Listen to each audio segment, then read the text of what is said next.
G'day everybody, welcome back to Turboyoda. Everybody loves a tidy four-wheel drive like this Hilux here, but unfortunately, when chasing power and torque, you start finding the weakest link, and for Aden's Hilux here, he's got a particularly crunchy manual gearbox. We're going to be fixing that with a transmission swap. Let's get into it.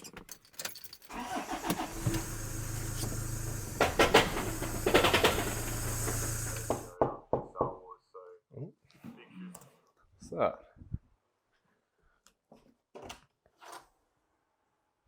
Hello? Oh, what's this? We got a parcel, Roger. What is it, buddy? Let's open it up. Mum and I have been cooking up some merch, and we now have Turboyoda tees. This is the army green one to match the logo. Of course, for all the shed activities, we have the black, which I'm sure Dad will be rocking. And down the middle, we've got charcoal grey as well.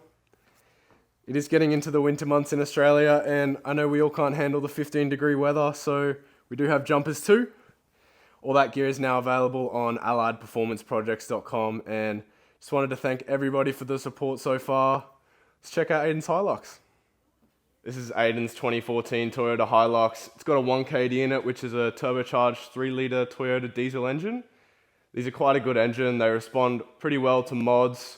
Aden's pushing about 185 horsepower and 490 newton meters of torque, but unfortunately the manual gearbox couldn't keep up with that, and in the past year he's blown up 2 manual gearboxes. The first time it lasted him about 6 months, and he didn't have enough money to replace it with an automatic, so he went with a manual again, and unfortunately that one has carked it as well.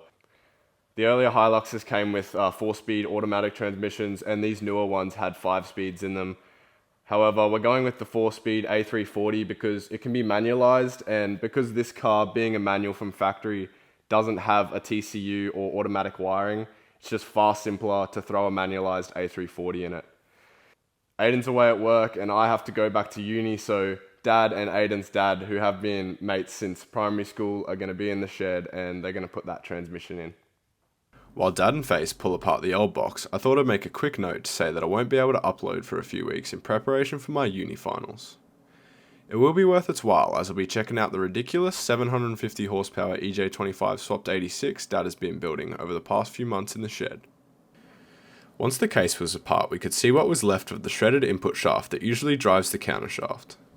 The next step was to remove the old flywheel and replace it to suit the new gearbox. Interestingly, usually automatics will just have a flex plate between the engine and the torque converter. However, as diesels need to be torquey, a flywheel is still used to maintain rotational momentum at a low RPM. This is then paired with a flex plate to connect to the torque converter and torque to 178 Newton meters. The original bell housing was then refitted to the new gearbox, which conveniently doesn't need any adapters as the A340s come factory in automatic Hiluxes. The new torque converter is then rotated until the input shaft, stator, and trans oil pump are engaged and the setback is measured to ensure it's sitting correctly. After the box was back in the car, all that was left to do was fit the transfer case and the new tail shafts. So I've made it back home after Dad's done all the hard work with Face, and we didn't end up putting an 8 HP in it like you all wished, but it went with a bit more sensible option with the A340, and Dad's going to tell us about that process. So we obviously started off by pulling the manual gearbox out, and we actually pulled it apart to see what had actually failed in it. And it was like the lay shaft gear off the input shaft. So I think he was changing from 4th to 5th under power, and it just went boom, and it just shredded a bunch of teeth off one of the gears there. So that's the second time it's happened. So that was why he decided it was time to go auto. A lot of people seem to think that that's a driving style thing, but they're just not very good gearboxes, and that happens all the time. So you can't keep doing the same thing over and over again and expect a different result. And you had a full conversion kit for the A340 into this as well, right? Yeah, so Aden got the conversion kit from Nick at Kaizen Garage. He sort of specialises in like 1KDs and gearbox conversions and stuff, does diesel drag racing and that sort of stuff. It's pretty smart lad. He is also a graduate of University of Queensland Engineering, which is what Gus is doing. So so he provided a rebuilt factory gearbox, and yeah, it's a 4-speed box because the 4 speeds are easy to control, to manualize, and the 5-speed, which is what this would have come in with if it was an auto, are not. So he also has a special valve body for it, which is pinched from a very rare A340 that I didn't know such thing existed, but it's actually got 4 forward gears instead of 3 gears and an overdrive off button, which most A340s have got. So that's why it's got a like a ratchet shifter in it, because it's got 4 positions on it.